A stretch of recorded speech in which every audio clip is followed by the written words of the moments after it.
Rebecca, how are you? I'm good. How are you guys? Yeah, we are live. Welcome, everyone. It's All good to see right. everyone here. What's happening? How's everyone's week been so far? We are doing good. I know Amazing. that it's always brings a bit of a dopamine hit when people hear their name mentioned. So we have so many wonderful folks here. We have Amy logged in, Andrew, Armando. Oh my gosh, alphabetical. Billy, Ashley. I need to jump. There's Kurt Hayes. What's up, Kurt? David, Dave Wilson, DT, Fernando, Frank, Gordon, Van Zuyden is here, the one and only. Greg is here. Let's see. Jared is here. Jason, Joe Neese, Kendall. Kendall is here. Kelly, Joshua.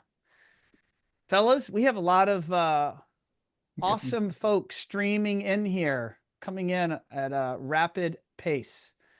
Are you guys all ready to rock and roll? We are. I think I Do lost it. my bet already, though. You what now? I think I lost my bet already. I think we've got more people already logging in than expected. It's great. Wow. Yeah. This I'm is feeling great. good.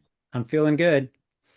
Rebecca, I'm going to hand the reins to you, but Yeah. I did just get a note from Kendall, and she says that at the moment it seems maybe the chat is disabled.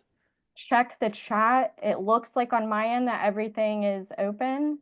Maybe if Okay. someone wants to do a little test chat into our chat here. There you There go. you Oh, there we go. go. Thank you. There Boop, we boop, go. boop. Woo. Maybe in the Blowing chat, up. drop a note. Tell us where you're coming from. hmm And if anyone at this point wants to scroll all the way back up to the beginning of the chat, you guys should be seeing a screen here where it has all of our lovely panelist faces as well as a QR code. That QR code goes to a landing page where you can read everyone's bios. There's also a little survey on there that we would love for you to fill out after this webinar, so hang on to that. And I dropped a link in the chat as well. All right, Rebecca, we are all yours. Yeah. Well, you know what? I'm going to start this webinar in typical Ron Callis fashion and say the time is the time. So let's get going. Thank you to everyone who joined us today. I'm excited and happy to see so many people. My name is Rebecca Sternlicht. I'm the corporate marketing lead here at One Firefly, and I'm going to be moderating this session for our set of panelists here. I've been at One Firefly for 5 years, started as a content writer, and now oversee all of One Firefly's marketing initiatives. I'm used to being in the background offering support and helping ensure everything goes smoothly. So today I'm still in the same role, helping ensure everything goes smoothly just on the front end. I'm going to run you guys through some housekeeping items really quick, and then I'll do some quick intros of our panelists, and then we will get going. So as you guys can see, the chat is open, the Q&A is open as well. Please feel free to drop questions and comments. I'm going to tell you guys right up front, we only have an hour, and I think that we are not going to be able, I know that we're not going to be able to get to everyone's questions.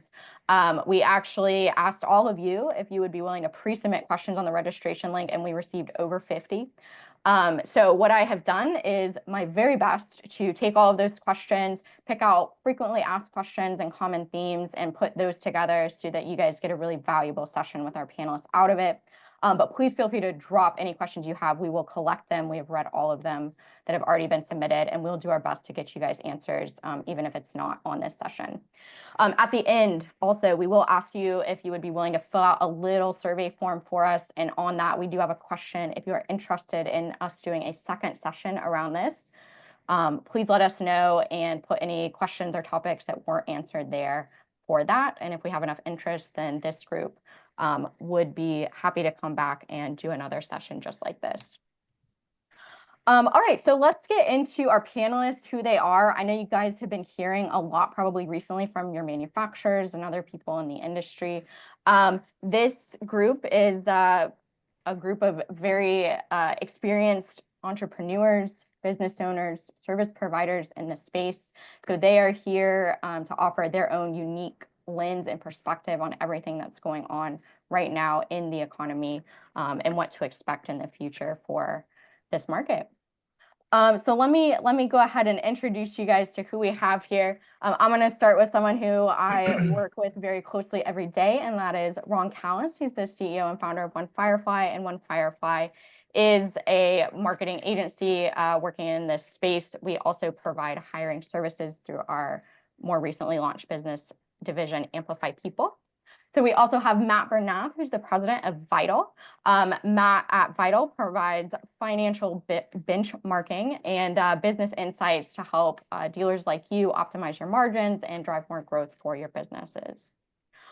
Joey Kolchinsky, founder and CEO of One Vision Resources. One Vision helps dealers build smart home service platforms that help you build and run service departments that turn into monthly recurring revenue machines for your growth.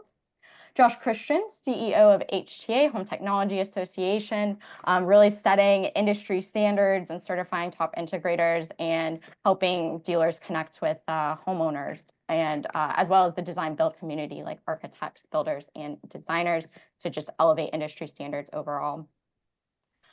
Jason San, a founder of I Am San, Lean Six Sigma Black Belt and process architect. He is helping dealers document workflows, eliminate operational bottlenecks, and just really learning how to run your businesses more effectively. Paul Starkey, co-founder and partner at Prep Tech, which is a workforce development firm that helps recruit and train new technician talent and place them at firms within the industry.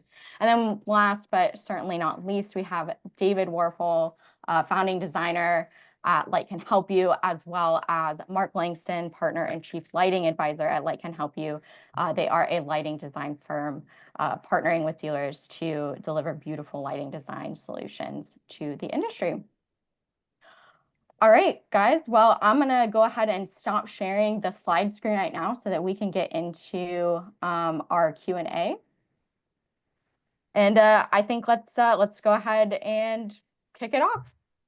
So I would love to start by tackling one of the biggest topics that came up from the questions that everyone submitted through our registration link, which is tariffs. I think we've seen that story in the news about 6 times per day, and each one is a different story.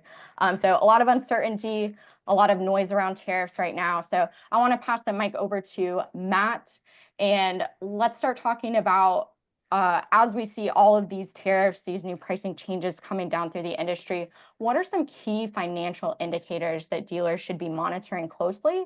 And if those metrics are starting to show a red flag, how should dealers approach structuring pricing changes? That could be maybe embedding tariffs into base rates or adding a separate surcharge or even a hybrid approach. Thank you, Rebecca. There's a lot there. First off, appreciate you bringing up the question. I think this was asked a number of times in different ways. There's a few key factors. These are foundational. The biggest one being gross margin, and the bottom line profit in a business always starts with top line gross margin. But that can be very hard to put your finger on in this business, and certainly very difficult for me to explain in a 4-minute answer. So what I'm hoping to give the attendees are some fairly easy metrics to track that help you regardless of what's happening with tariffs or the economy or whatever the case may be. So first one is your proposal pipeline velocity. Now that sounds really complicated, but it's actually pretty easy. It's really the rate of leads and proposals each week.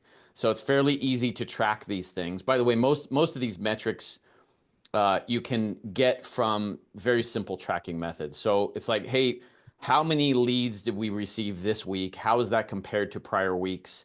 And leads and proposals, right? So you want to know the rate of change in those numbers to know if things are improving or slowing down in terms of leads and proposals. That's a very leading indicator. And then also weekly new sales. So of those leads and proposals, how many of them are turning into new sales? And we want to look at quantity, size, and close ratio of those opportunities. Again, all stuff that's fairly easy to track in a spreadsheet. The third one, which most of the financial systems out there already track. Third one is days to pay or AR days, and AR means accounts receivable. And this might seem like a weird one, but here's why this is important. Businesses typically succeed or fail based on cash flow. And when we start to see shifts in the economy, especially for those integrators who are heavy into builder work, and builders are taking 30, 60, 90 days to pay their bills, of course, that builder will take care of his own business before he takes care of the others, the partner businesses. So what we really want to keep an eye on is the AR days or days to pay, because as that starts to stretch out and get long, we need to be very concerned about the health of the businesses or even the health of the individuals that we're doing business with. So that indicates changes in customer payment habits. It also drives changes in collections and billing before the cash flow gets tight, so we can get ahead of those things. So hopefully that helps. I don't know if there's other questions, feel free to drop them into the chat.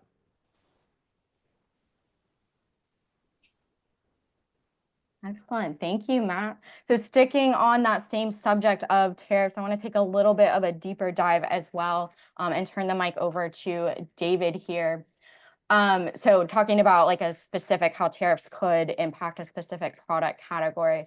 So David, lighting often represents a pretty significant line items on a lot of projects in this space. So help us understand how are these tariffs, how could they be impacting fixture pricing and ordering today? And then what advice do you have for dealers when it comes to placing orders, managing mid-project price increases, and handling change orders so that they can protect both margins, but also maintain client trust? Okay, there's a 90-minute question, Rebecca. Yeah. And this is a big question for all of us. And as a business owner, what do we want? We want certainty. What do investors want? They want certainty. What do our clients want? They want certainty. And what are the tariffs creating?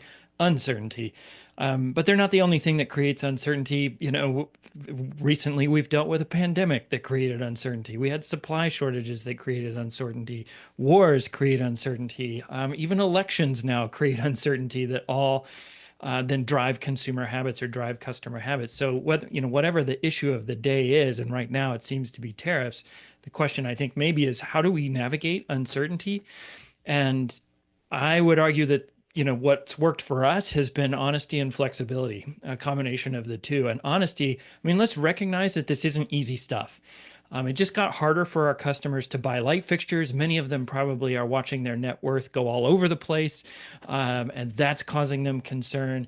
But it's getting harder to buy stuff, and that's the intention of tariffs. It's supposed to discourage spending on products, especially those of foreign origin or with foreign components, so that the trade can be balanced.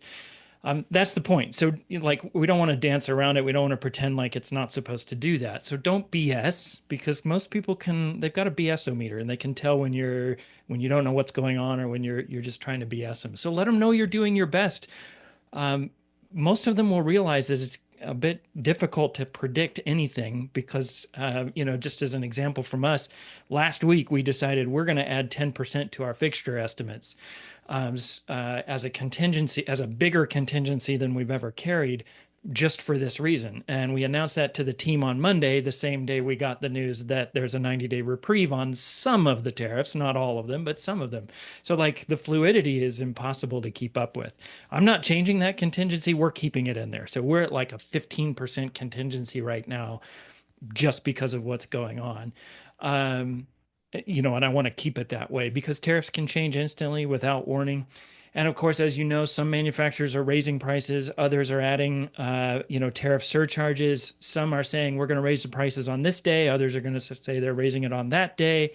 It's just so fluid that I think you have to build fluidity into your costs, or you're going to be coming back and saying, well, it's not 100,000, it's 102,000. It's 103,000 today. Oh, I bought it yesterday, it's 98,000. Give yourself a range so that you can build in flexibility and make that range a little bit bigger right now, because I think that's what the market is demanding. Hey, David, one of the things you mentioned that really stood out to me is proactively communicating with the client and getting ahead of it and just having the conversation. I remember when tariff conversations happened several years ago, and the similarities are the same today, which is that many manufacturers are going to do it many different ways. As David said, the timing is all over the place. There's plenty of uncertainty, but the one thing you can control is whether you are in the driver's seat of having that discussion with the client directly, and how you choose to manage the risk or streamline the the fluidity, as David says, for the client, is there's many ways to skin that cat. But the one thing for sure will work for everybody is to get in front of the conversation with the client and work through it. And I think everybody, especially clients in this industry, really appreciate the difficulty and dynamic of what's going on. Generally, it's an educated market, and they will be understanding. And they certainly have the discretionary income to also handle it. What nobody likes to handle is surprises that could have been avoided. And by getting ahead of it with a conversation and just leaning into the chaos and getting on the same side of the problem with the client, you can engender a lot of goodwill and rapport that allow the two of you to solve the problem together for that specific project. That's a good point. Great. Yeah, okay. Someone, maybe one or two of you would just love maybe the 15 to 30-second answer. Do you see prices going back down when the tariff uncertainty is over, or will they stay the same at higher prices? I was just typing out a response. I actually think it'd be amazing. I'm sure there's some manufacturers that are on here today. It'd be pretty interesting to see people respond in the chat to that one. I would add, I don't think so. I mean, I was just at the ASEAN conference last week, and it was a panel of manufacturers speaking. And although the tariffs may stay or may not, or there, we just had a tariff reprieve just a couple of days ago, or a pause. What is going to happen with many of these vendors or manufacturers, Paul, maybe from your manufacturer experience, you could speak to this. Many of these manufacturers are looking at potentially reshoring manufacturing and or moving some of their manufacturing and logistics. And so there are significant expenses, operational expenses that these manufacturers, your vendors, are going to be encountering for quarters and years to come. So the idea that their money they may have planned to spend on research and development, or they may have planned to spend that money on other growth initiatives, that is likely right now for many of them being recalibrated to fund efforts to move logistics and manufacturing. Keeping in mind there are certain electrical elements that are just simply manufactured in the south of China, like audio. The audio business is based in the southern part of China. And so it's just, there's a lot of expenses that are going to cause uncertainty and increased expenses and cutting into the margins of the manufacturers for many, many years to come, based on all of this basically recalibration of the global order. Ron, I would agree with that. I mean, this is not exactly gas and eggs. You're not going to see the prices rebound, I think, back to where they were. I would expect, we kind of seen this, I think, with the supply chain thing too. We started to see prices, right? Did anybody see any big, decreases afterwards? No, I think it becomes the accepted norm and we just keep moving the chains. So. Thank you. Appreciate all those perspectives. Matt, just wanted to, one final thing, check your chat settings. It looks like some of those messages are only going to hosts and panelists. If you want to flip that out to everyone. All right, I'm going to keep moving forward. I do see there are some additional questions in the chat. Again, we'll collect any that we can't get to on this session to try to get you guys answers later. So going away from tariffs, let's talk about opportunities in this space right now. There's still, I think, plenty of opportunity even during these kind of volatile times. And just want to talk about one area and pass the mic over to Josh over here. One area of interest right now is getting in with the design build community, building those relationships. So for dealers who haven't tapped into that community yet, is now the right time to start building those relationships? And if so, what are some first steps that they can take to do so? Yes, definitely. Thank you, Rebecca. It's always a great time to start building those architect, builder, and designer relationships if you start right away.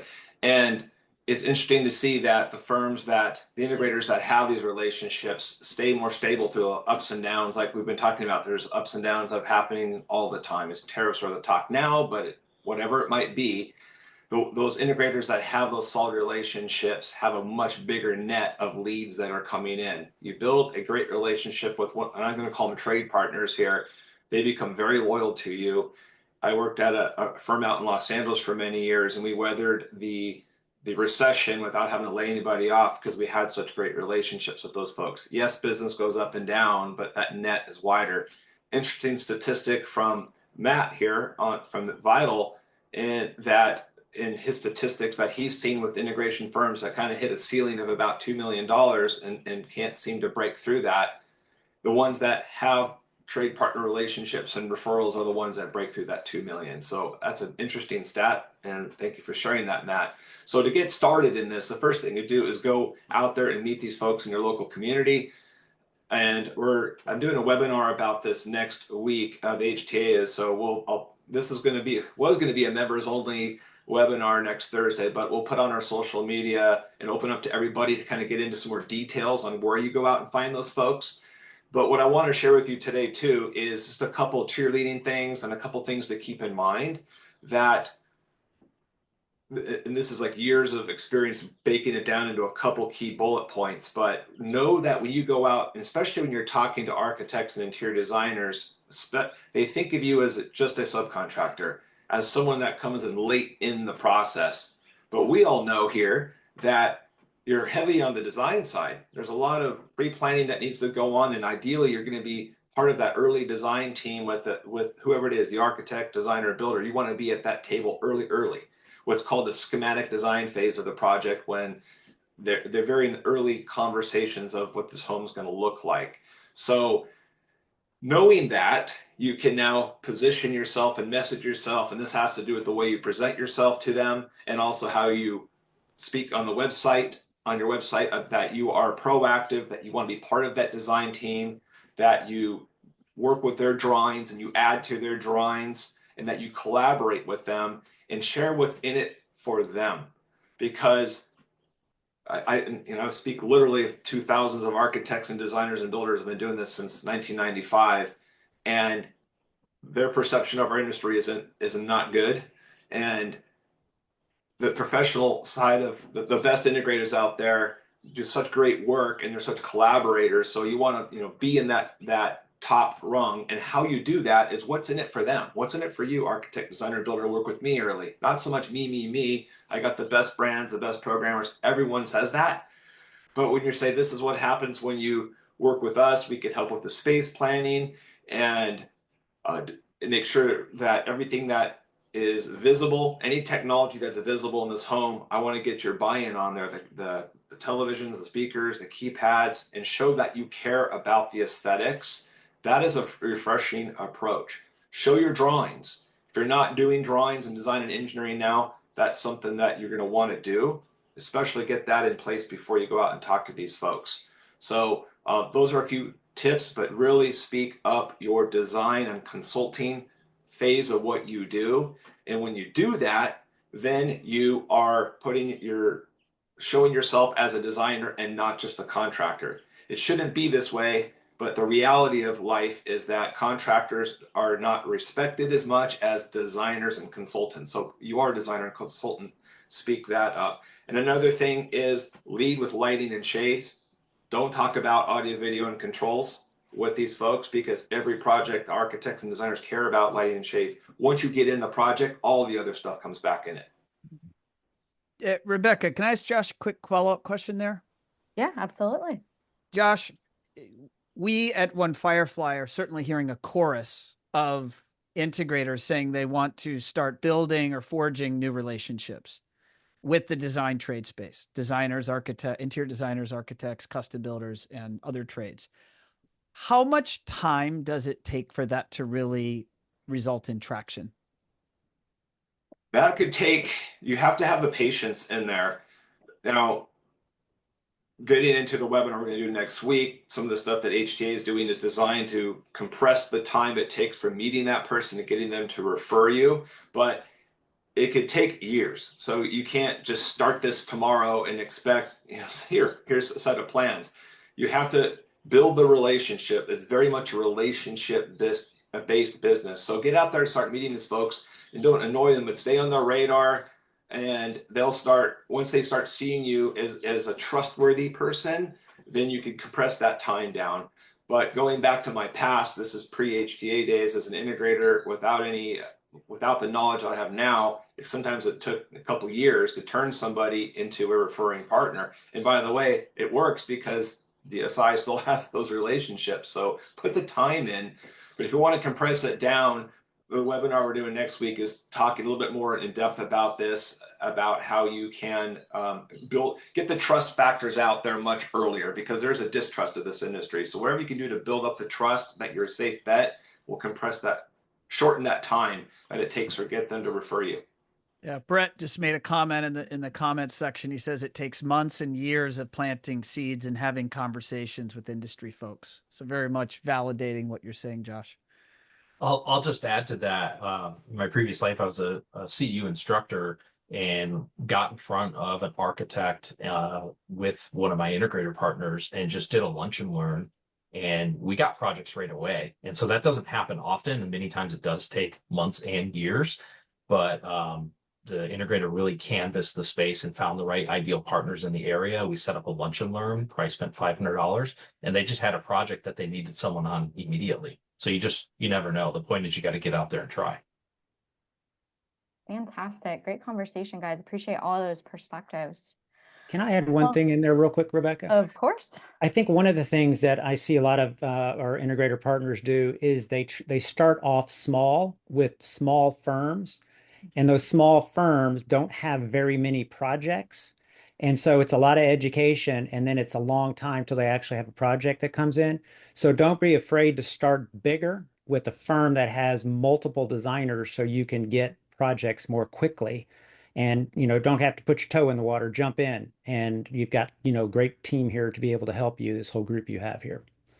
Just thought on that. Yeah, thank you, Mike. I also see a great tip that popped in from Kevin in the chat about building relationships with your electrical contractors and the superintendents. That can go a long way too, starting to build those relationships. It's a long-term game. The chat is almost as good as what's coming out of everyone's mouth here. There's so much good content between these two. Yeah, fantastic. I appreciate everyone contributing. Keep it going in the chat, and I will keep it going in the questions here. Paul, I want to turn to you. You have been in this space for decades. You have seen probably every market imaginable, and you've seen kind of these types of shifts and changes over the years. So I would just love to get from your overarching perspective of the economy and this space, just what are those 3 or 4 core tenets, guiding principles that dealers should be keeping in mind right now to not only get through kind of these volatile times, but even come out stronger on the other side of it? Well, thanks, Rebecca. And yeah, I've been around a long time for sure. But I'd like to share a couple things because I think these things apply in good times and bad times. And in certain times, there's always winners and losers.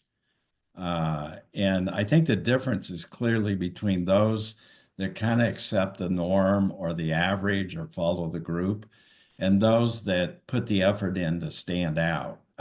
So I think really focusing on action is critical. I would say that be really careful about what I would call the main culture killer in this environment, which is excuse making. It's very easy when things turn a little uncertain or sour for the organization, your people to get really down. Salespeople, I've been one for years. I've always looked for a good excuse why I wasn't performing. So I think, keep a focus on action. I always say, a play-by-play announcer never scored a touchdown. So if somebody wants to sit up in the stands and observe and critique and make excuses, is not the gladiator on the field. So that's an important thing. I think also during this time, don't discount the people side of the business. In luxury times, when things are going and blowing, we can probably keep C and D players on the team. I think the notion of top grading, I read a few years back a book by Gary Ridge, who's the CEO of WD-40. Actually saw him speak. And the book is called Don't Mark Their Paper or Grade Their Paper, Teach Them How to Get an A. And it really hits on this cultural note of mentoring and developing people and taking ownership for that. It's easy to tell people what they're not doing. Our whole review system is about read the book. I think you'll get a couple nuggets there. The other thing I would point out, we've all seen the movie, you know, the ABC Always Be Closing. I would change that a little bit to always be recruiting. And these times, always look to find that unicorn. I mean, it came out in the questions, you know, I'm looking for experienced lead, you know, highly productive techs. Most of the time in this environment, if companies are losing and they're failing, you might be able to pick up some of those people as free agents when a company goes out of business. But if people are just downsizing, you're going to get their C and D players. You know, good luck with that. So those are kind of the principles I would say. I'd say if you have a plan to do what others aren't willing to do, you can win in this environment. So that's the challenge I would give you. Just do the uncomfortable things, the things that seem like, well, that's a lot to do, it's a lot to handle. If you do those things, your competitors don't. So Great. Love those insights. All right, so let's talk about a couple of ways that you can keep your business strong, even growing during periods of uncertainty like this one. So I want to talk about reaching into new product categories, and actually has a great tie-in to, I know earlier we discussed how, you know, like one thing that you want to do, especially with your interiors and designers, your interior designers, architects, and builders, is get in on projects earlier as their trusted like technology partner. And I think one way to do that, and maybe Mark can correct me if I'm wrong, is expanding into new categories like lighting and shading is a proven way to both like diversify revenue and also get in earlier on these technology projects. So do you agree that this type of move is a smart move for dealers right now?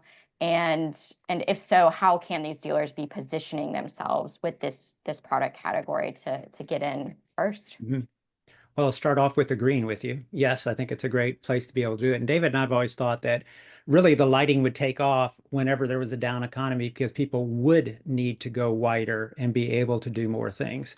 But, you know, like when this, you know, everything started happening, it's easy to get lost in that this is a bummer that all of this is going on and kind of mourn, you know, what you thought was going to happen, but then move very quickly into how do we think bigger? How do we become more nimble? How do we think wider? How do we diversify, which can be product categories like lighting, but also from who the clients that you're calling on. And so I talked to, you know, some integrators, and they have a very high percentage of their business in one company, which is scary. That they would do that. So how do we diversify all those things? Well, lighting, you know, much like what Josh said, it's on every project. So it's not like, are there going to be lights on that project? There are, by code, there's going to be lights on there. But is there going to be your type of AV, your type of products are going to be on there? Maybe, maybe not. But the big deal about where lighting fits in is it's a really fresh conversation. I talk to homeowners all the time. And it is amazing to me how many people are like, oh my gosh, I had never even thought about this before. So if you want to go out and press something new, get uncomfortable, do it with something that people want to hear about it in a way that they can understand it. And that's going to bring you business. As I think it was Josh was saying, it's like get farther up the food chain so you're not reacting to what's happening on the job. How much money is left for you to be able to spend, which nowadays is not much, right? So if we can get involved earlier as a group, then we're going to help dictate the terms of what happens, not respond to it. So it's a really way to take control of your business. And it can be a bit of a marathon to be able to get in front of the right people, but it's going to be a strategy that is not just for today. It's going to take you into the future of what your business looks like. And so by embracing this variation of what it is we need to have conversations about, it's going to be a lifelong change. And as all of us, particularly us that are older, I won't say mature, we've done a lot of things and had challenges. And usually our biggest growth comes from where we have challenge. We tend to, as humans, get easy. I'll speak to myself. We get relaxed in what we do and we get a little sloppy. This is making us get out there and just sharpen up what it is we do. How do we lean into the environment and be successful? It is a target-rich environment to really get into it and be able to experience. And you've got great partners to be able to work with and be able to do that. And you need to be actively having these conversations, not when somebody brings it up. Are you actually going out and marketing? Are you actually going out and helping educate your builders? They don't know either, by the way, what lighting can do. How are you going out and help them get better? Because they're under pressure too, right? Everybody's under pressure. So they have to be better at what they do. This is one opportunity to do that. And you're creating not just lighting product, you're actually giving them business advice and marketing assistance on how they can do better what's happening in the market. So get involved early and then be active in it. Have a plan to be able to move forward and stay on a plan is really the way to be effective. So that's what I would say. Yeah. Fantastic. I love too I'm sensing a theme coming out here about, like there's a lot of change and uncertainty, but it's also, that means a great time to try something new, break out of your comfort zone. See a lot of people putting their favorite quotes here in the chat about how the only constant is change. I'm going to add in a Ron favorite too, which is get comfortable with being uncomfortable. And that's the only way to grow. There's something that's different about entrepreneurs that last, right? There's entrepreneurs, no judgment. I think being an entrepreneur is one of the harder things anyone could ever take on in life. But those entrepreneurs that last, they have a certain level of grit and resiliency to them. And so when times get tough, they lean in. And this is a time right now to lean in. And if you have a little bit of masochist in you, you kind of enjoy it. Like, all right, let's go solve some problems. Because the little secret is a lot of your competitors and peers won't lean in. They'll make excuses. So this is like an awesome time to focus, refocus, take a fresh look at your business, and just look for opportunities on how to do things better, work harder, be smarter, and ultimately design your business for success. Agility and being nimble are one of the keys to being able to last. And you don't want to just last, but you want to last and you want to make money doing it, right? You want to be a profitable business in good times and bad times. And but everyone here everyone here on this panel is doing it. Everyone that is tuned in, absolutely, you clearly care. You're watching a webinar on the subject. You're eager to learn. So congrats to all of you. I just want to emphasize what Ron was saying in that, I was reading a book recently, and it was saying, basically the difference, the only key difference between entrepreneurs that succeeded and entrepreneurs that didn't succeed that could really be separated out, because of course there are many different factors, was the entrepreneurs who succeeded just stayed at it long enough. They just kept after it long enough. And the others, they weren't in it because they gave up. So yeah, it's hard, but stick with it. Yeah, I'll add real quick to that. There's two things that I'm observing. One is, well, and I think most of us know this to be true, winning in business is really just getting to be able to play the game every single day, right? And there's multiple facets to winning, but ultimately one of the main goals should be to just be able to continue to play the game. So that's one. The second piece I'm observing today is there's so much foundationally that we all believe in that is true and real regardless of what's happening in the economy. And it's only when there's big shifts or uncertainty that those true, those entrepreneurs who are built to last will show, and the others will fall off to the wayside. Yeah. All right, so we heard from Mark talking about adding lighting, shading. It's a new product category. I'd like to shift into another opportunity for revenue growth in your area, which is ongoing monthly revenue. And want to turn the mic over to Joey here, who's built OneVision in this business around recurring monthly service models. So Joey, I know that through OneVision, you have a lot of data, a lot of insights into RMR service models and maintenance plans in this space, and would just love to hear your observations on kind of the resiliency and the retention in these types of plans right now. And then based on that, how can dealers structure or roll out their own recurring revenue service models as a way to really like stabilize your business? Yeah, thanks, Rebecca. When I think about service in the context of a down market or struggling market, it brings me back to my early days when I started doing service in earnest full time as a sort of technology support provider to families in Boston. And I started that in 2008 in the middle of the recession then. And I grew like wildfire. And what it taught me and helped me appreciate is that while you may see a slowdown of sorts on the project side, the other side of the of that reality is that the clients who already have all these systems are not going to stop. They're not going to let them go by the wayside, right? And so, yes, you may see, big projects turn into small upgrades and things like that. But what you will also see is a continued commitment to servicing and supporting their technology. So if you have a business model that allows you to generate revenue and profits from doing ongoing service and support, you will likely see that business model, that segment of the business, be much more stable through these times. And there's a couple different ways to slice this and think about the value. Some people like to just think big picture, and there's some intuitive concepts I'll share, and some people like the financial nitty gritty, and I'll share some of those as well. I think generally speaking, we probably can all agree that the best new sales come from referrals, and that allows us to grow in a really efficient and effective way. And referrals are going to come from clients who are really satisfied with service and support. And so continuing to pay attention on how to take care of your clients and do so in a sustainable way for your business is critical to long-term success for your business and your brand.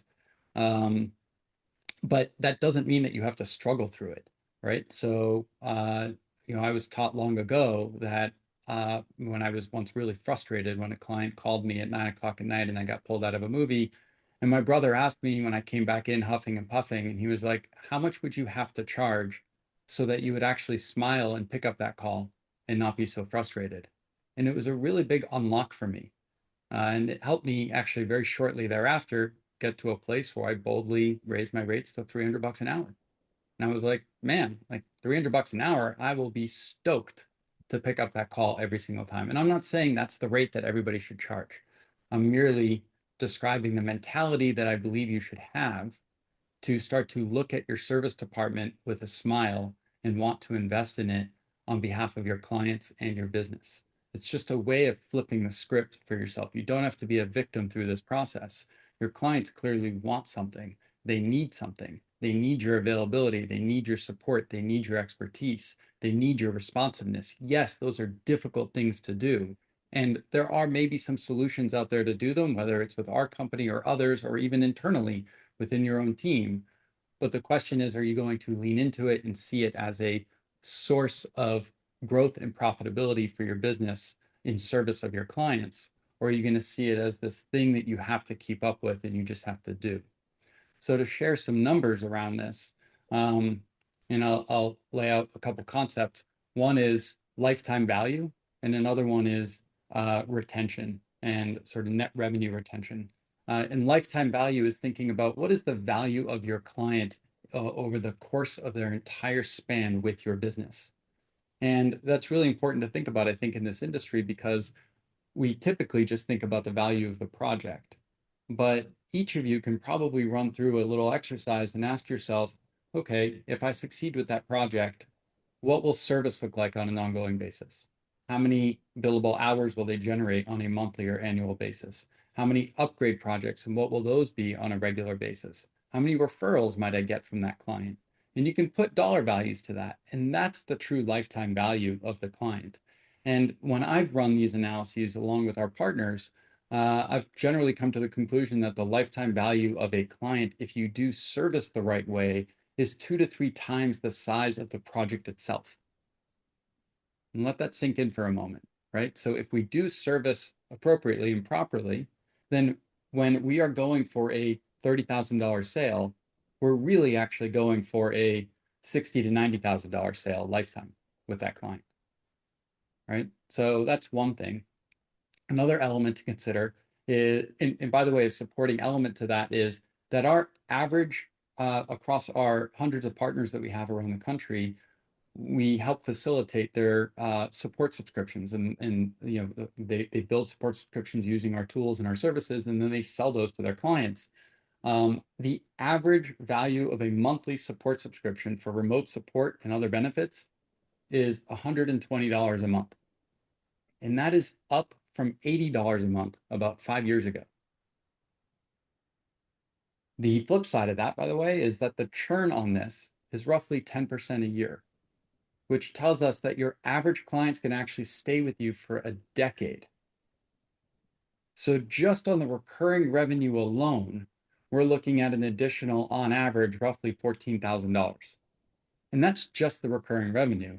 Then there's all sorts of billable hours that come with it. There's upgrade projects. There's tons of ripple effects from that. So that sort of hopefully paints a picture of lifetime value. The net revenue retention element is another way to just think about things, is if all you had to do with your business going forward was to start with the existing client base that you have today, what would your revenue look like just from that client base? And on the project side, it would not be great. We continuously need to get new projects and new clients. So we have to continuously invest in sales and marketing to acquire new clients to get those additional projects. But on the service side, that net revenue retention, it could easily be 100 or even 110%. Meaning if we take all the clients that we had on January 1st on the service department and looked at the revenue we got from those same clients over the next year, would it be the same revenue that we got in the year before in the service department?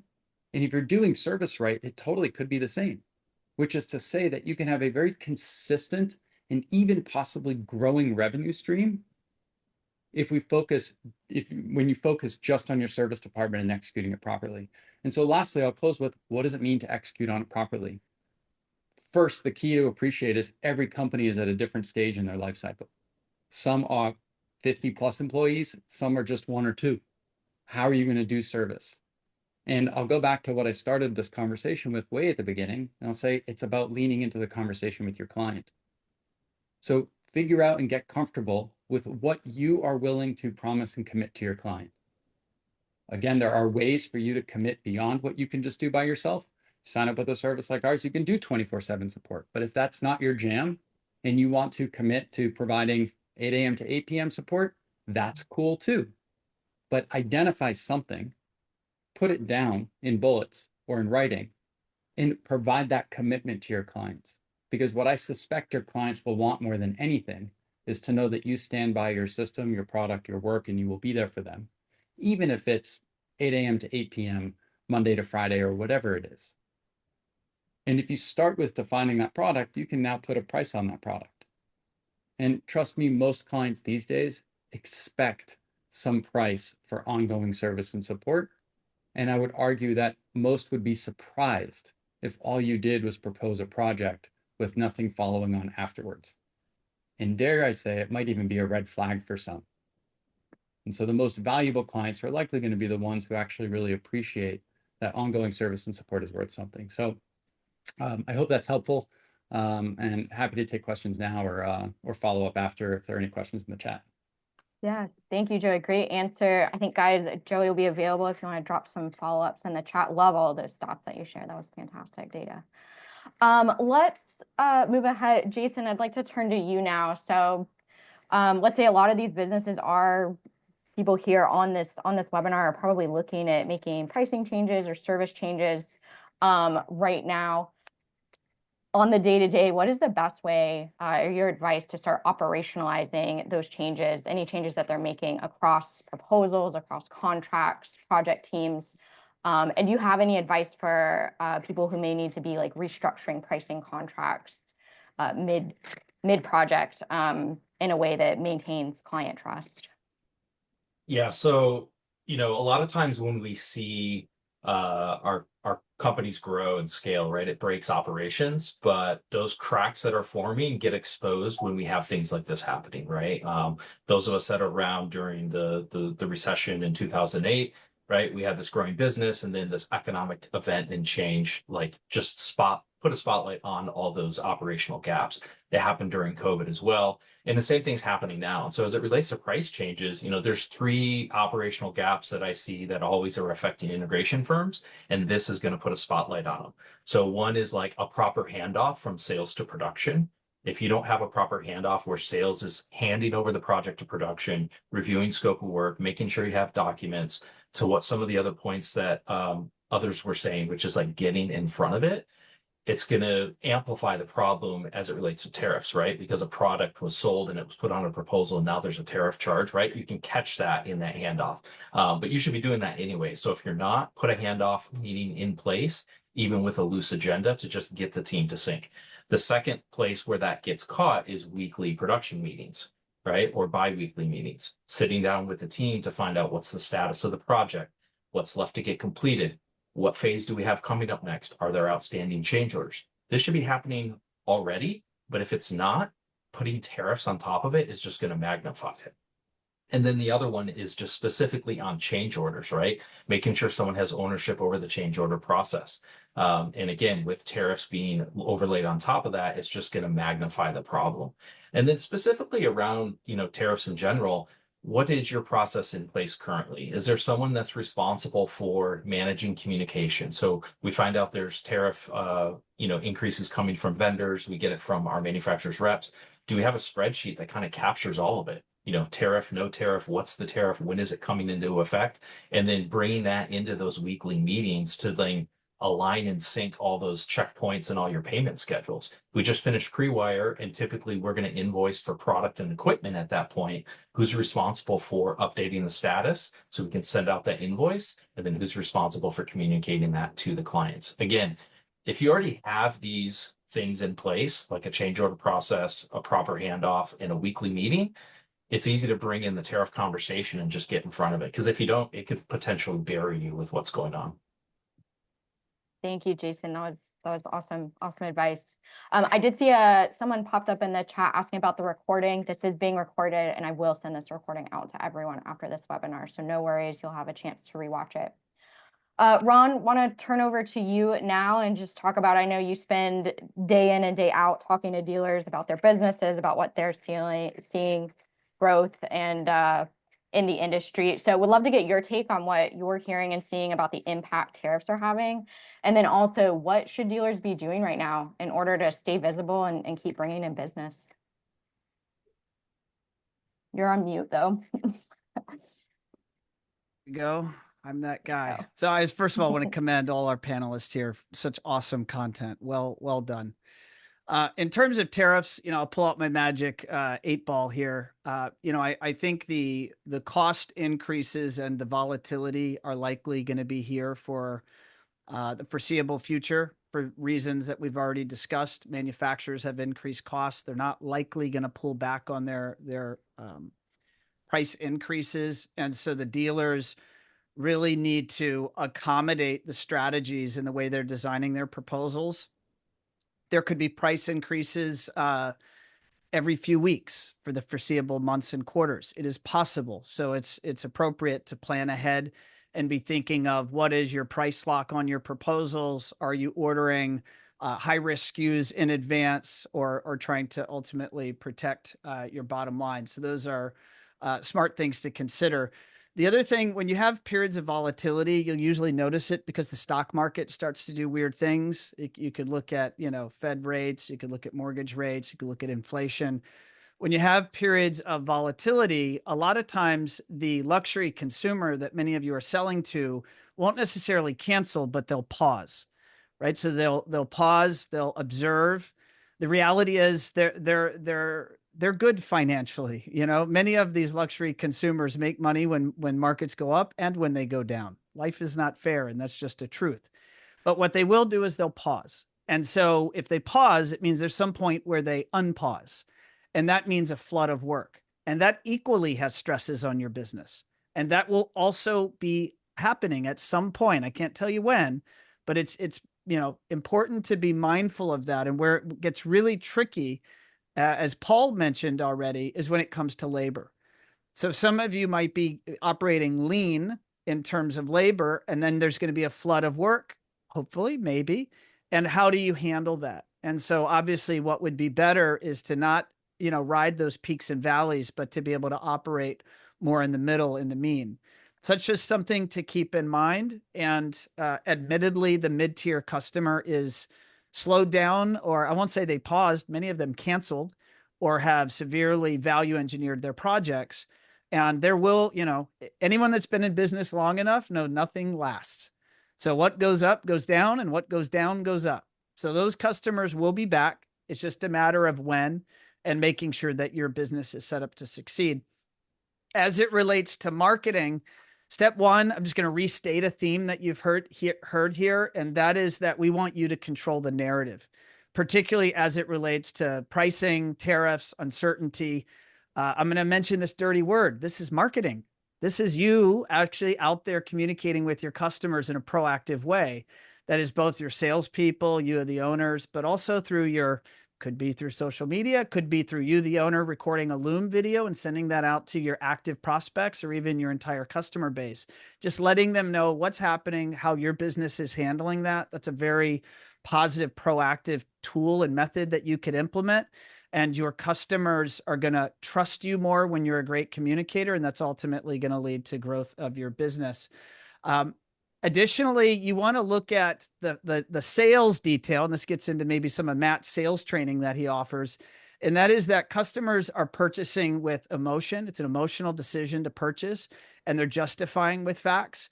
And so you want to be looking at those lifestyle triggers, those lifestyle enhancement benefits of the technology that you all are offering, and really focusing on that in the conversations with the customer, getting them to imagine what life is going to be like with this technology in their home, or if some of you do small business. And that's ultimately going to help them more actively pull the trigger with you on that gear for their project versus focusing on technical details. Many of you are going to be inspired or maybe lulled into saying, well, I need to cut expenses, so I need to cut marketing. That is a very bad idea. You need to keep the lights on in your business, even if things are slowing down. But the reality is, when things slow down, you want to be in pole position to win the business when things speed back up. And so that is a matter of you actively communicating with your customer base. They're the best source of referrals and upsells for you. And you want to actively be communicating with your target prospects and customers, people that will be buying from you in the future. So we recommend that you think about marketing as a fixed expense. This is an always active expense in your business. It's not a turn it on, turn it off, because your business is going to become unnecessary volatile. You're going to be feast and famine. And what you really want is a steady flow of visibility to help you grow your business in good times and in bad times. And then the last little nugget I'll give you, many of your manufacturers have co-marketing dollars. Many of you thoroughly underuse those marketing dollars. The manufacturers need to grow their business. They need to stabilize their orders to their factories, and they need business to continue to move. So this is where you really can partner and collaborate with your manufacturers and often share the expense of marketing activities. We talked about holding events for architects or designers. Your manufacturers will help fund putting those events on. They will help fund proactive outreach to your customers and your target customers. So talk to your reps, talk to your manufacturers about ways that you can collaborate. And I just want all of you to remember, although some of you are maybe a little slow or a little challenged right now in terms of business flow, this too will change, right? Business flows in cycles. And so you need to be doing the right type of activities now to be prepared when the business flow speeds back up. So thanks, Rebecca. Yeah. Thank you, Ron. I see a great comment here from Kurt too that says that marketing is messaging. Think about what you're saying and focus on how you can bring value, make it about them, not about you. I love that. Thank you guys. We are right at time here at 12:30. What I'm going to go ahead and do is share this screen that I had up at the beginning. You'll see a QR code on it. It will take you to a landing page where you can read the full bios for each of our panelists. It also has, we would love for you guys to fill out the little questionnaire that is on the page. It is asking you if you would be open to us doing a second session, if that's something that you would want. Please, we would love to hear that and what topics you'd like discussed, or if not, that's okay too. And then it will also have, if you would like to get into contact to speak at a dedicated time or more in depth with any of these amazing panelists, you can do that as well, and that message will get to them. Thank you so much for everyone who's here. Thank you to this group of panelists. I appreciate you taking so much time out of your day to share this knowledge, and I hope this was valuable for everyone. Great. All right. Thank you, Rebecca. Well done. Yeah. Thank you. Thank you, everyone. Thanks, Have a great everybody. day, Thank you. everyone. Thanks well. for coming. Bye. Take care.